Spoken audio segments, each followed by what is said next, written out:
कृष्णाय वासुदेवाय हरये परमात्मने प्रणतः क्लेशनाशाय गोविंदाय नमो नमः। श्रीकृष्णाय नमः। श्री ఋషిపీఠం వారు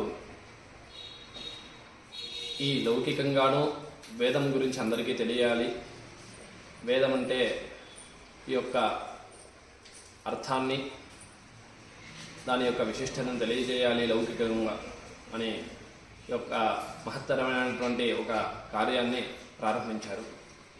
అందులో ఈ లౌకికంగా మనకి యోగా డే, తర్వాత ఇలా చాలా డేలు మనం ఆ రోజుకి మనము స్మరణ చేసుకునేటట్లు వేదాన్ని కూడా స్మరణ చేసుకోవాలి అనేసి వేదా డేగా జూన్ 30వ తారీఖు ప్రారంభం చేశారు. శ్రీ ఉడిపి పుత్తిగే మఠం అనే ఒక మఠంలో అష్టమఠాలలో ప్రధానంగా ఉన్నటువంటి మఠము.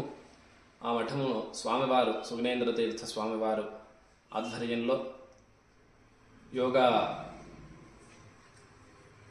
దీనిగా సంబంధించుకొని ఈ వేద పాఠశాలలు కూడా అంటే బెంగళూరులో శ్రీ గోవర్ధనోద్ధారి గోపాలకృష్ణుడిగా విరాజిల్లుతున్న మన గోపాలకృష్ణ స్వామివారి దగ్గర వేద పాఠశాలని ప్రారంభం చేసి 3 సంవత్సరాలుగా పాఠశాలను ప్రారంభం చేశాం.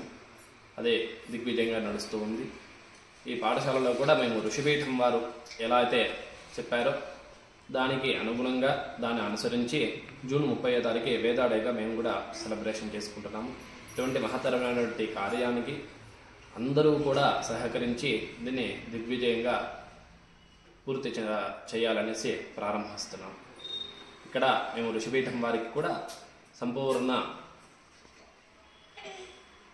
సంకల్పంతో ఈ యొక్క వేదా డేని మేము ప్రారంభం చేసుకుంటున్నాము.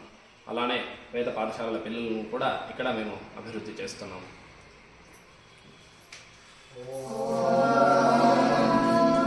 సహా